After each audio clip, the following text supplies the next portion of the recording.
The K-pop world is insane. I had the pleasure of working with the 17. The album broke records.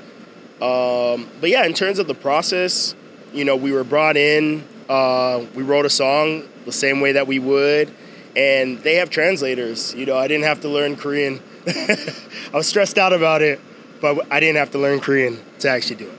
It's insane to actually hear the song back because you're like, oh wow, those are the melodies.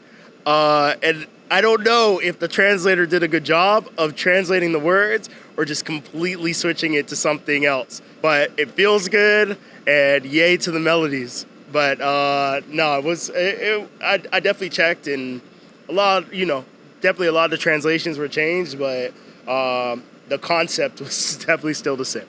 I would say the key thing is to be adaptable, because every artist is completely different. Like Banks, for example, who I collaborate with frequently, her process is like no other artist I've ever worked with ever. And that's why she's such a respected creative.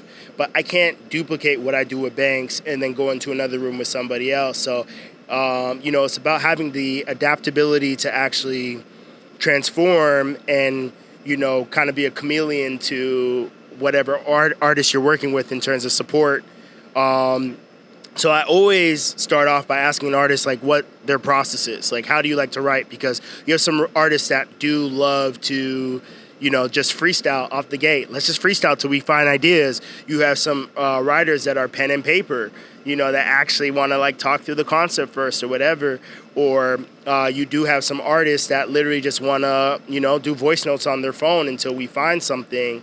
So it's like really finding, it's more so about what allows them to creatively express themselves the best and connect with you and create that connection versus what my process is, my preference of process. I used to say my preference of process is, I used to walk into a room and be like, what's your process? Okay, cool. I like to do freestyle takes and it doesn't matter what what I like. So, just figuring out how to adapt to them and actually building that relationship creatively. And now, since that, I would say for everybody, I don't have a preference of the way that I songwrite. I'm pretty open to anything.